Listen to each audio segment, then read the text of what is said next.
નમસ્કાર, હું છું ભૂમિત જાની અને આપ જોઈ રહ્યા છો સત્યાર્થ મંથન।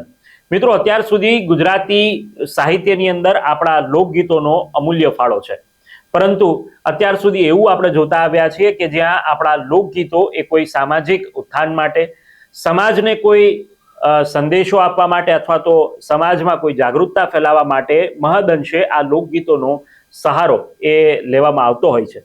પરંતુ આશ્ચર્ય તમને થશે જાણીને કે જ્યારે પ્રથમ વખત નેતાઓને જગાડવા માટે, નેતાઓના અંતરાત્માને ઢંઢોળવા માટે ક્યાંક આ લોકગીતોનો સહારો લેવામાં આવ્યો છે। અત્યારે આપ સૌ જાણો છો એવી જ રીતે ક્ષત્રિય આંદોલન ભાગ 2 અત્યારે શરૂ થયો છે અને તેની જ એક રૂપરેખા મુજબ ક્ષત્રિય મહિલાઓ દ્વારા પ્રધાનમંત્રી નરેન્દ્ર મોદી અને પરસોત્તમ રૂપાલાને ટાંકીને તેમને સંબોધીને આ લોકગીતો તૈયાર કરવામાં આવ્યા છે અને સીધી રીતે ગુજરાતીમાં તેમને જે અન્યાય થયો છે તે મુદ્દે તેમને લોકગીતના સ્વરૂપમાં આ વાત કહી છે। ત્યારે તમને બંને વિડીયો બતાડવા માંગુ છું કે જેમાં તેમને પરસોત્તમ રૂપાલા અને પ્રધાનમંત્રી નરેન્દ્ર મોદી પર લોકગીતના સ્વરૂપમાં તેમને પ્રહાર કર્યા છે। ત્યારે સાંભળો આ વિડીયોના શબ્દો અને કઈ રીતે તેમને પ્રહાર કર્યા છે પ્રધાનમંત્રી મોદી અને પરસોત્તમ રૂપાલા પર।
સાંભળ્યું ને કેવી રીતે પરસોત્તમ રૂપાલા અને પ્રધાનમંત્રી નરેન્દ્ર મોદીને સંબોધીને આ લોકગીતો ક્ષત્રિય મહિલાઓ દ્વારા ગાવામાં આવ્યા છે।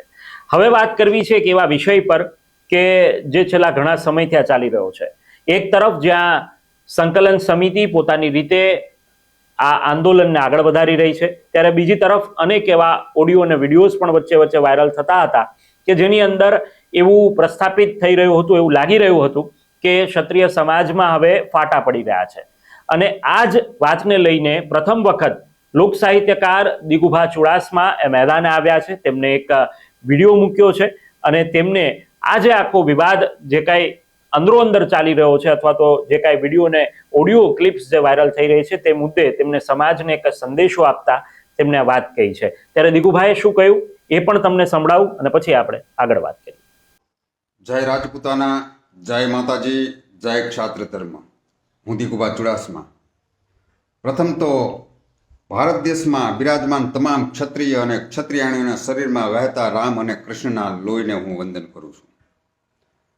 આજ ક્ષત્રિય અસ્મિતાની જ્યારે એક જબરજસ્ત લડત ચાલી રહી છે, એક સત્ય અને સનાતન ધર્મને જીવંત રાખનારા સમાજને જ્યારે આજ સત્યના માર્ગ ઉપર એક લડત આપવા જઈ રહ્યો છે, ત્યારે હંમેશા વિજય તો સત્યનો જ હોય છે. એટલે વિજય તો ક્ષત્રિયોનો જ થશે. અને આ અસ્મિતા લડતમાં જે આપણા તમામ સમાજ, બાળકથી માંડીને બુઝુર્ગ સુધી, બાળાઓથી માંડીને બા સાહેબ સુધી તમામ ક્ષત્રિય સમાજના હૃદયમાં એક અસ્મિતા માટે આદર, સન્માન અને જે એનો ભાવ છે એ ભાવને હું વંદન કરું છું. પણ સાથે સાથે એક એ પણ કહેવા માટે આજ મારે વર્કશોપ ઉપર આવવું પડ્યું છે, કારણ કે આપણા સમાજની જે ગરિમા છે એ ગરિમાને જાળવવા માટે આપણી સંકલન સમિતિ, આપણી કોર કમિટી, આપણા વડીલ મુરબ્બીઓ જે કાર્ય કરી રહ્યા છે એને પ્રથમ તો હું નતમસ્તક વંદન કરું છું, કારણ કે એક સત્યના માર્ગ ઉપર ચાલી રહ્યા છે.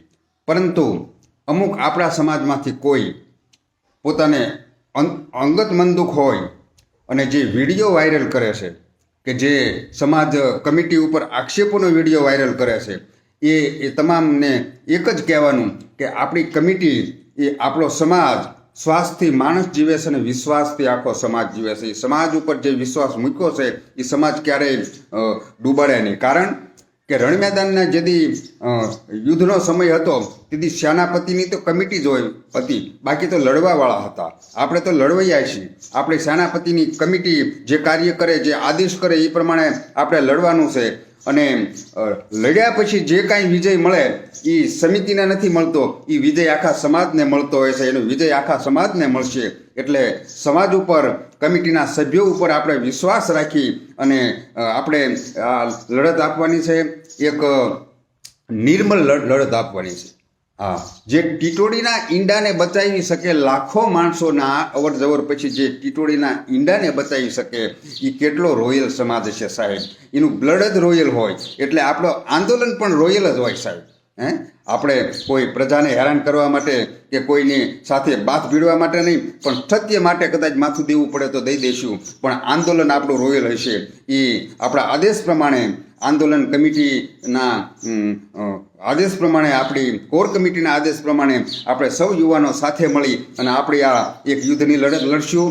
બીજું કે આ જે વિડીયો અમુક વાયરલ થાય છે એ વિડીયો માત્ર ક્ષત્રિય વોટ્સઅપમાં જ આવે એવું નથી, પણ એ વિડીયો ટીવી ચેનલોમાં આવે છે. એટલે આખું ગુજરાત એ વિડીયો જોતું હોય, એ ટીવી જોતું હોય એટલે ગુજરાતમાં પણ એક ખોટા મેસેજ જાય. અને એક વસ્તુની ખાસ ધ્યાન રાખવી, ત્રણ શબ્દોનું ખાસ ધ્યાન રાખવું કે એક તો સિંહ જેવું કાળજું રાખો, જે આપણું સિંહ જેવું ક્ષત્રિયોનું કાળજું છે સાહેબ. બીજી વાત કે સાચું કહેવાની હિંમત રાખો. તો આખા હિન્દુસ્તાનમાં જેની સત્તા છે એવા ભાજપ પક્ષને પણ સાચું કહેવા માટે આપણી કોર કમિટી બેઠી છે અને સાચું કહે છે સાહેબ. શામદામ દંડ અને ભેદના ઘણા ફોન આવ્યા હશે કમિટી ઉપર, પણ કમિટી ડગી નથી અને સત્ય ઉપર હાલે છે. એ કમિટીને પણ વંદન. ત્રીજી વાત કે ઘરની વાત ઘરમાં રાખો. કદાચ કોર કમિટી હારે કે કદાચ કોઈની સાથે કંઈ વાંધો હોય, સમાજ સાથે વાંધો હોય તો આપણો સમાજ જ છે સાહેબ. રૂબરૂ એને ફોન કરી અને એનું ડિસિઝન લઈ લો, એ વાંધામાંથી નીકળી જાઓ. એની જે કાંઈ ડિસિઝન લેવું હોય, જે કાંઈ આપણે વાતચીત કરવી હોય એ ફેસ ટુ ફેસ વાત કરી અને એનો નિકાલ લાવો સાહેબ. પણ ઘરની વાત ઘરમાં રાખો. આ વાતની બહાર જાહેરમાં કહેવાની જરૂર નથી કે સંકલન કમિટી ફૂટી ગઈ કે ઓલા માણસ ફૂટી ગયા કે ફલાનો સમાજ ફૂટી ગયો. આપણે બધા એક જ છીએ અને 18 વરણ ક્ષત્રિય 18 વરણનો હોય અને 18 વરણ ક્ષત્રિયનું હોય સાહેબ. આજની તારીખમાં 18 વરણ આપણે જે ટીટોડીના ઈંડાને બચાવી લીધા ને એની ધન્યવાદ, એની શાબાશી 18 વરણ આજની તારીખમાં ક્ષત્રિયોને આપે છે. એટલે આપણી જે કાંઈ લડત છે સાહેબ, અને ભગવતી તો રાજપૂતોના ભાલે જ બેઠી છે, એના અનેક પ્રમાણો છે સાહેબ.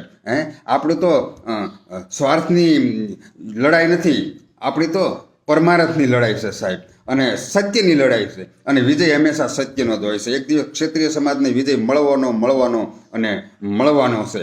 એટલા માટે ખાસ તો સમાજને એક નાના સંતાન તરીકે વિનંતી કરું છું કે કોઈ કોર કમિટી બાબતે કે કોઈ આપણા સમાજના કોઈ વ્યક્તિ માટે કોઈ એવા મેસેજ ન મૂકવા, કોઈ એવા વિડીયો વાયરલ ન કરવા, જેથી કરી અને સમાજને પણ કોઈ તકલીફ પડે, સમાજમાં પણ કોઈ ફાટા પડે એવું કોઈ કાર્ય ન કરવું. અને સૌ સાથે મળીને તન મન ધનથી આપણે આપણા સમાજની અસ્મિતાને ઉજાગર કરવા માટે લડીએ.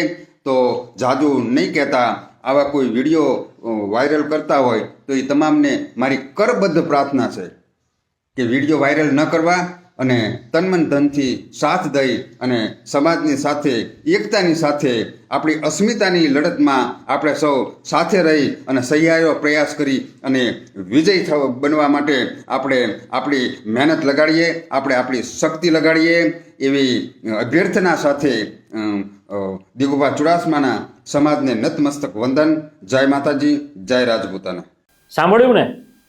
કદાચ સાહિત્યકારો ઘણા બધા છે, પરંતુ સાહિત્યકારોમાંથી અત્યાર સુધી મહદઅંશે આપણે એવું જોયું છે, મારી જાણ છે ત્યાં સુધી એક પણ સાહિત્યકાર ક્ષત્રિય સમાજના આંદોલનને સમજીને અથવા તો આંદોલનની સાથે હોય અને તેમને ફ્રન્ટ સાઈડ આવીને આ વાત કહી હોય એવું આપણે અત્યાર સુધી જોયું નથી. પ્રથમ વખત આ દિગુભાઈ સમાજના લોકોની અંદર અને ખાસ કરીને ક્ષત્રિય સમાજમાં ફાટા ન પડે એ માટે તેમને આ વિડીયો તેમના પેજ પર મૂકી અને ક્ષત્રિયને અપીલ કરી છે.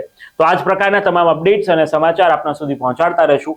આપ જોડાયેલા રહો અમારી સાથે, એટલે કે સત્યાર્થ મંથન સાથે. અત્યારે બસ આટલું જ. મને આપશો રજા. નમસ્કાર. સત્યાર્થ મંથનની યુટ્યુબ ચેનલ સબસ્ક્રાઇબ કરવાનું અને બેલ આઇકોન પ્રેસ કરવાનું, સાથે જ સત્યાર્થ મંથનનું ફેસબુક પેજ લાઇક અને ફોલો કરવાનું અને ઇન્સ્ટાગ્રામ પેજ સાથે જોડાવાનું પણ આપ ચૂકશો નહીં. અત્યારે બસ આટલું જ. મને આપશો રજા. આપ જોડાયેલા રહો સત્યાર્થ મંથન સાથે. નમસ્કાર.